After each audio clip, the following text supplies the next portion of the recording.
तर बघा तुम्ही असलं बॉटल दुकानात काही विकत आणायला जाता का रोज? नाही. असं नाही हो, ही नाही. पण तुमचं दुकानातला सामान आणायला जात असतं ना, साबण पुन्हा पेस्ट काय पण आणायला जाता का? त्याच्यावरच्या किमती बघितल्यात का कधी तुम्ही? नाही.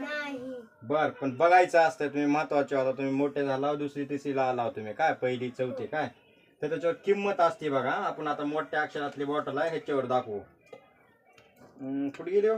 दिसले का? कुठे गेली? हा, इथं बघा किती रुपये किंमत दिसायली? 280. किती? 280. ह्याच्या समोर एक टिंब दिसायला बघा, आणि पॉइंटच्या पुढे 2 शून्य दिसायलेत का?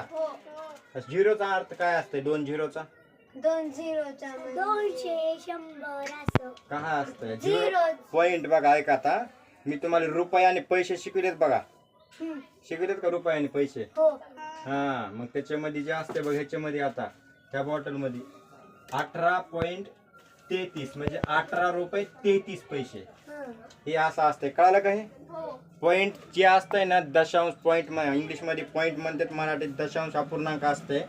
तर किमतीवर लक्ष ठेवा. कधी पॉइंटच्या पुढे पैसे आहेत, सध्या तुम्ही पैसे वापरत बंद झाले असले तरी पण त्याचा आज पण जागतिक लेवलला उपयोग होतोय. पॉइंटच्या पुढे पैसे किंमत असती.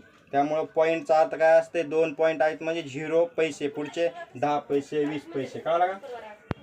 50 पैसे आणि 50 पैसे. 100 पैशाचा किती रुपये होते? 100 पैशाचा किती रुपये होते? 100 पैशाचे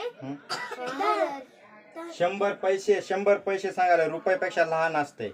100 पैसे हा 10 किती रुपये होते 100 पैशाचे? सांगा का? हा, 1 रुपया.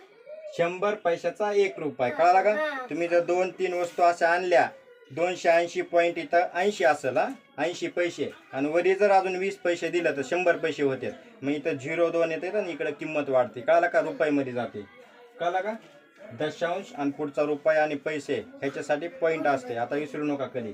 सगळेच पॉईंट पैसे पैशाचे गणित दिले ते सोडवायचे मी आता. बरोबर.